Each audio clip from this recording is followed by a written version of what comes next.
The Israeli society had surrounded itself with shields, with walls, not only physical walls, but also mental walls.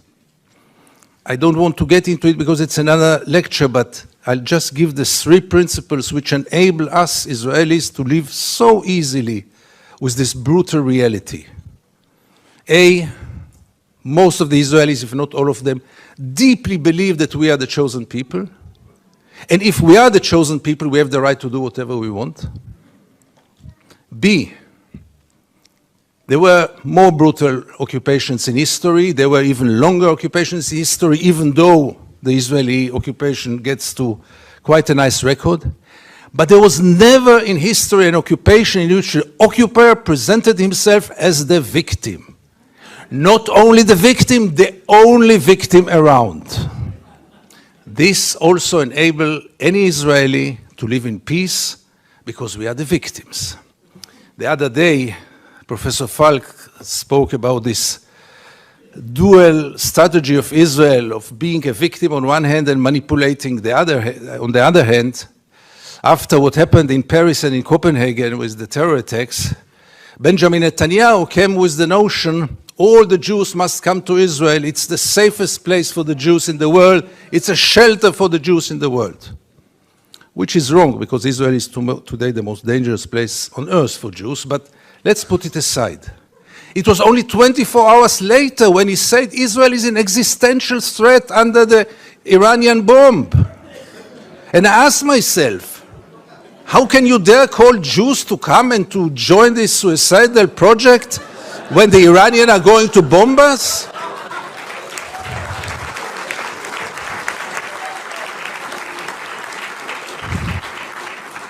But in Israel, everything goes, and both declarations were accepted as the only truth. And here I get to the 3rd set of values which enable us Israelis to live in peace with the occupation. And this is maybe the most crucial one and the worst one.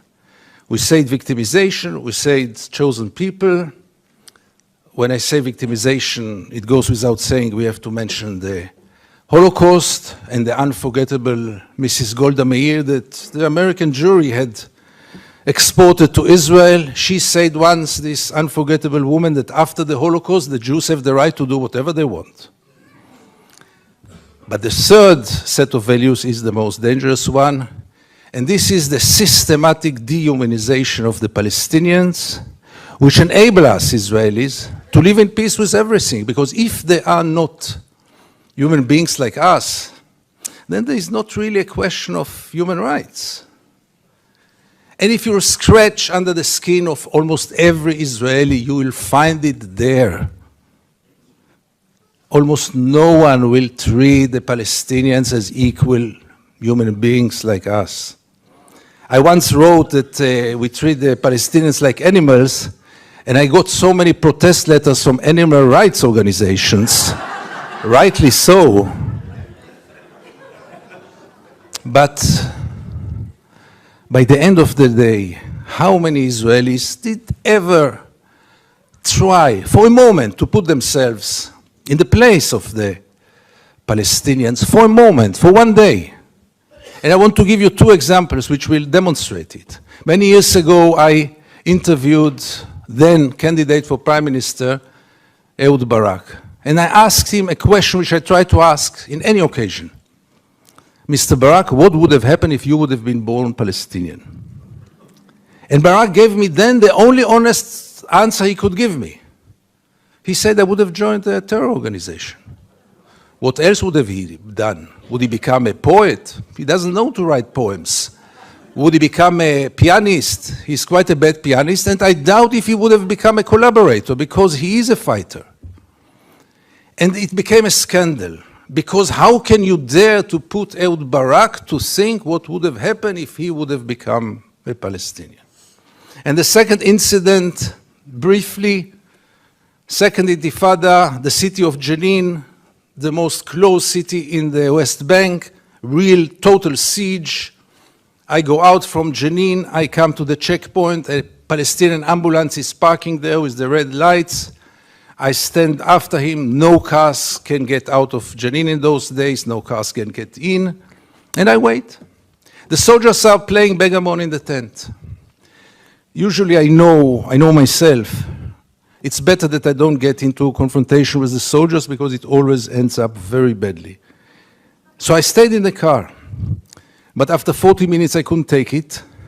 And I went out from the car. I went first to the Palestinian ambulance driver and I asked him, what's going on? He told me that's the routine. They let me wait 1 hour until they come and check the ambulance. And I couldn't take it anymore. And I went to the soldiers. It became a confrontation, but the question that I asked them, which really brought them to direct their weapons toward me, was one. What would have happened if your father would have been lying in this ambulance? This freaked them out. They lost control. How can I dare to compare between their father and the Palestinian in the ambulance? And this set of beliefs that they are not human beings like us enable us, Israelis, to live in so much peace with those crimes, ongoing crime for so many years, with losing any kind of humanity, values. I heard today people talk about Jewish values. I must be frank with you, I don't know what are Jewish values. I know what are universal values. Let's not get into it, really.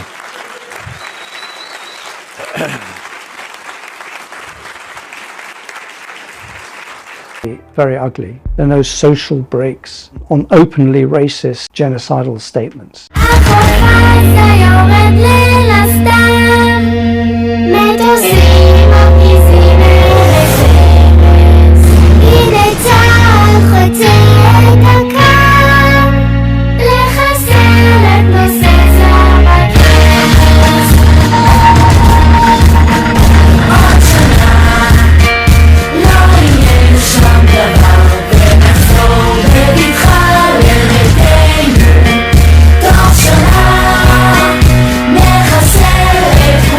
A clear majority want the war to continue.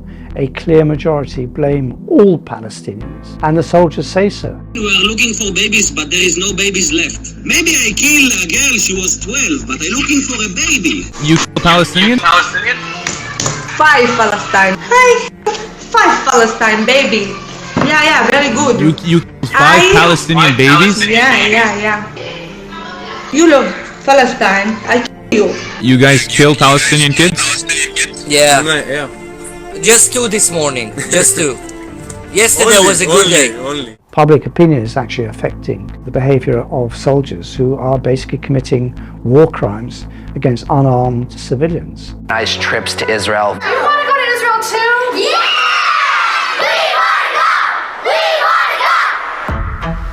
Israeli soldiers, they're hot, they're awesome, they're strong. We actually have had quite a few of our former students join the IDF. And these are kids, these are 18, 19-year-olds.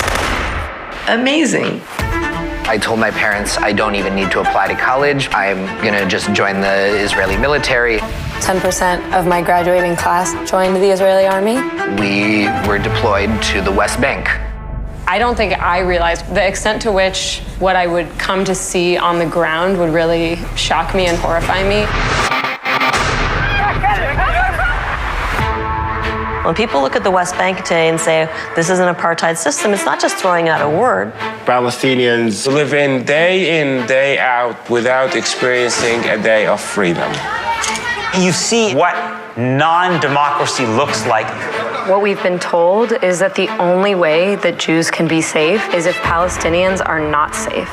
The more I learned about that, the more I came to see that as a lie. Within the Jewish community, there's been a striking change. They're really angry at the way they were indoctrinated, justifiably so. When we talk about we're losing the kids, we lost them. I think they're a little super naive. Anytime you cut against the grain, you're going to catch hell. You are a self-loathing Jew. Go kill yourself. An anti-Semitic Jew. The way that we talk about anti-Semitism isn't about protecting Jews, it's about protecting Israel. How dangerous is that? They will do anything to preserve unconditional support for Israel. The great irony is that there actually is resurgent anti-Semitism. Jews will not replace us! History is not going to judge us kindly. That's the trailer for the documentary Israelism. For more, we're joined in Toronto by Aaron Axelman, co-director of Israelism. The film's now on a 40-city screening tour in Canada and the United States. Here in New York, we're joined by Simone Zimmerman, Jewish-American activist, co-founder, if not now, one of the main protagonists of Israelism. We welcome you both to Democracy Now! Aaron, let's begin with you. Why did you make this film? Yeah, this film is really based off my story. It's based off a story of young American Jews learning a idealized and sanitized version of Israeli history and really falling in love with that history, but upon coming into contact with Palestinians and Palestinian narratives, having quite the rude awakening upon learning about the horrific oppression of the Palestinian people. So upon learning about the Nakba and the occupation as a young person, I wanted to do all I could in whatever way, big or small, to help change my own Jewish community, as well as to end the horrific oppression of the Palestinian people. Back now to our breaking news here in the Middle East. A massive explosion at the largest refugee camp in Gaza. Joining us now is Lieutenant Colonel Richard Hecht. He's the international spokesperson for the Israel Defense Forces. Thanks so much for joining us. I want to ask you first about this massive blast that we all just saw. We saw the video at the Jabalia refugee camp in Gaza. Is there anything more you could first of all tell us about how this explosion happened? Hi, well, thanks for having me. So we'll be coming out in the next, hopefully, hour with more data, but I can update you now that there was a very senior Hamas commander in that area. Sadly, he was hiding, again, as they do, behind within civilians, and that's all I can say at this point. We're looking into it, and we'll be coming out with more data as we learn what happened there. So can you confirm it was an Israeli attack that destroyed a big chunk of that Jabalia refugee camp? Yes, I can. We were focused again on a target, a senior commander, Wolf, and we'll be updating you with more data as the hour moves ahead. But even if that Hamas commander was there amidst all those Palestinian refugees who are in that Jabalia refugee camp, Israel still went ahead and dropped a bomb there, attempting to kill this Hamas commander, knowing that a lot of innocent civilians, men, women, and children, presumably would be killed. Is that what I'm hearing? That's not what you're hearing, Wolf. We're focused on this commander, again, who you'll get more data who this man was, killed many Israelis.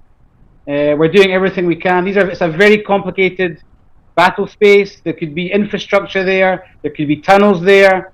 We're still looking into it, and we'll give you more data as the hour moves ahead. But you know that there are a lot of refugees, a lot of innocent civilians, men, women, and children in that refugee camp as well, right? This is the tragedy of war, Wolf. I mean, as you know, we've been saying for days, move south. Civilians that are not involved with Hamas, please move south. Yeah, I'm just trying to get a little bit more information. You knew there were civilians there, you knew there were refugees, all sorts of refugees, but you decided to still drop a bomb on that refugee camp attempting to kill the Hamas commander. By the way, was he killed? I can't confirm yet. There'll be more updated.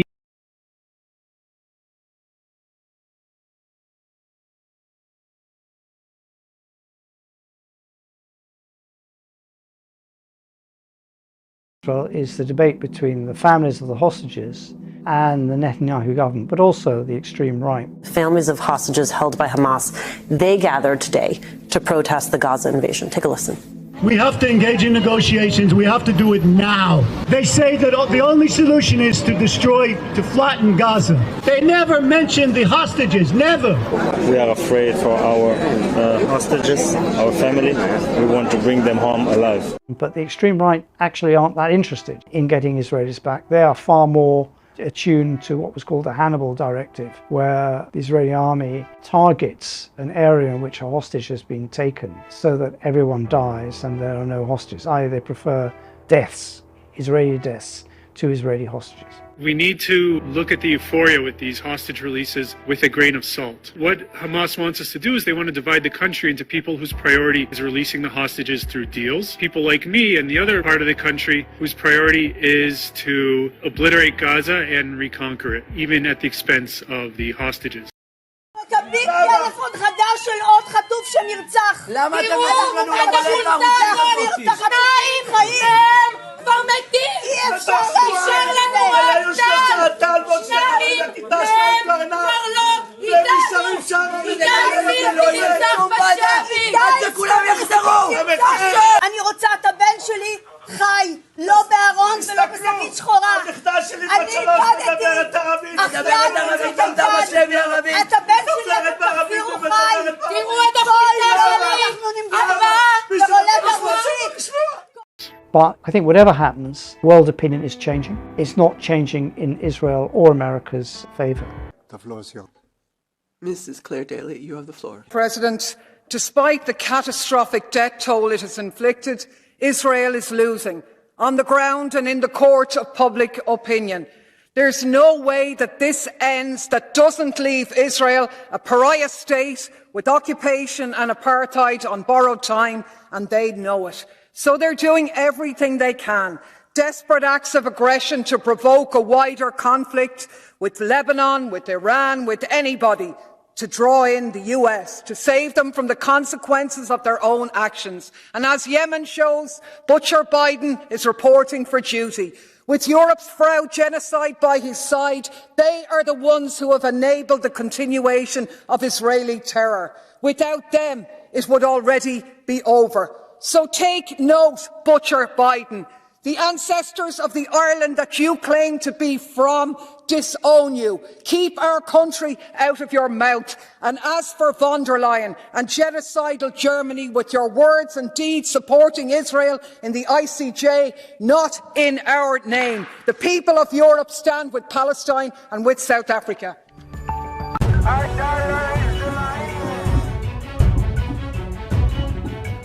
Leave Palestine! למה באת להפסיד? למה אתה מפסיד? שוויון! צדק חברתי! לא מפסידים על גופות של ילדים!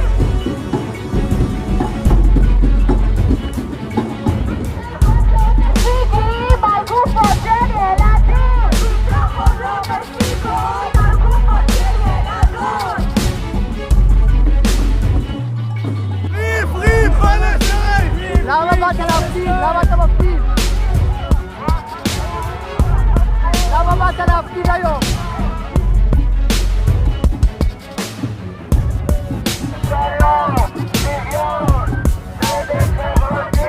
Many are now discovering the lies they've been fed about Islam and the Palestinians via the genocide in Gaza. As I keep researching and learning about what's happening in Palestine right now, I can't stop crying. This is a call-in to all Jews who support Palestine. When did you realize that the Zionist mythology of Israel was a lie? And why do so many Jews support Israel despite it committing war crimes against Palestinians? And the truth is, we're not fed accurate information. Zionism is basically built up on mistrusting God. Don't believe in God. Don't trust God. From the other side, Judaism is built up on trusting in God. The state of Israel is a rebellion against God, and they will not succeed.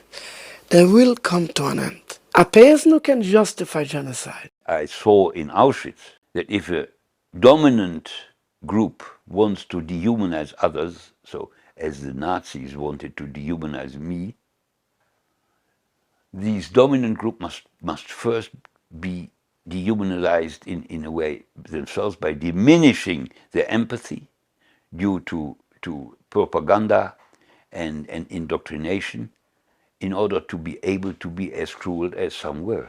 Okay, but the same holds nowadays for Israel.